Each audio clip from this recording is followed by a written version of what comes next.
is good.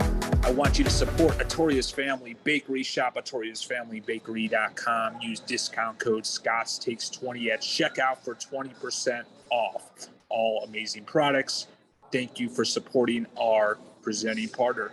I want to touch on Dave Portnoy, co-founder, or really the founder of Barstool Sports, was alleged about a week ago and leaked Business Insider for alleged rape, essentially, from two women that he had hooked up with in his home in Nantucket on the island in Massachusetts, where he has one of his houses. And Dave, from the beginning, has been extremely defensive, providing facts that he did not, that it was consensual sex, etc.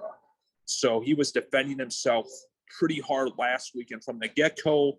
I had the opportunity to visit actually his best friend Elio in Barnum at the Breeders' Cup in San Diego, where they are like best friends, and said to me essentially that Dave just kind of gets hit. If people don't like him, they will attack him. That's what usually happens when you're a big name celebrity like Dave Portnoy.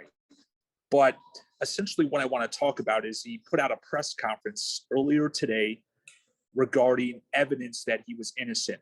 So allegedly two girls came out.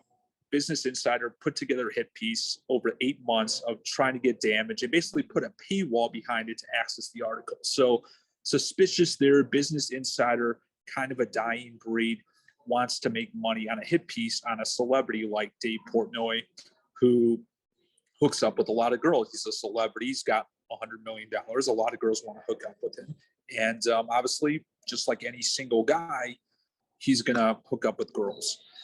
So he defended himself tremendously. And the first girl, which remains anonymous, basically her mother put out evidence that she didn't agree to sex, but then he put out text messages between her that she agreed. So that out the door, complete innocence. The second girl, which was named Madison, was kind of like a he said, she said situation where there was really no text dialogue, etc. But Dave last night, pulled up evidence on TikTok that the alleged Madison, the alias of her, was going to make up data that Dave was an asshole, sex wasn't consensual, it hurt, etc., since he was a Trump supporter. So she was kind of playing that card to Business Insider. I thought that one of the girls was going to come out and say that Dave didn't do anything and completely let Dave off the hook. But that wasn't the case, which I kind of was a little disappointed. I was expecting that when Dave hyped up this press conference earlier today. But essentially, Dave has great evidence between the text messaging dialogue where he wouldn't be charged if this goes to court, etc. The problem, he said, with suing Business Insider is that he was actually offered an interview from that Julia girl back in August, and he declined. So that kind of gets Business Insider off the hook legally, since they offered Dave an interview and he objected to it. So it's tough where he can't sue them, or he's going to have to get a lot of legal money and prove that he was detrimented, and spend probably millions of dollars in legal fees and have to pay Business Insider's legal fees if they lose, which would cost him millions and millions of dollars. So Dave actually might do it because he's got a lot of money. He's got a lot to prove for his faith and obviously his reputation. But it wasn't the evidence I thought. I thought Dave was going to be off the hook today with one of the girls coming out saying that he did not commit rape and sex was consensual. So still a lot to become.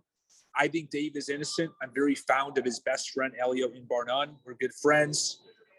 We spent some time. It's the Breeders' Cup in Del Mar, talk a lot of dialogue. Elio seems like a genuine guy. Said Dave was completely innocent. He's been hit by Business Insider. So definitely a lot of cool things. You know, producer Mike obviously says too, working in media, they like to attack the celebrities. But in my opinion, obviously without the legal system playing out, I believe that Dave's innocent like 99%. I think he needs to be careful hooking up with girls. Probably have a DocuSign agreement if he is, so he doesn't get into the same predicament he is right now. But that's my 2 cents on it. I think Dave is innocent. I'm going to have a hard stance on that, but evidence will show. And as I said too, I'm very fond of what he's been doing for Barstool Sports, the whole company. He's on absolute fire, and all it takes is one hit piece to bring him down. below and cause ruckus. So I feel bad for him in that standpoint, but more to play, more to come out. I wanted to get this out because this is a major story as we do in the Scott Stakes world. And also, by the way, their production was absolutely terrible. Michael Fish, if he was in charge of production of Barstool Sports, he would not let Austin mess up slides in the presentation. Not good attention to detail when you can't even figure out the slides to put up at the beginning. So if I'm Barstool Sports, if I'm Dave Portnoy, I'm hiring Mike Fish as my executive producer because Michael doesn't make those type of mistakes. So that's all I got to say. Have a fantastic Thursday evening. Keep believing clean.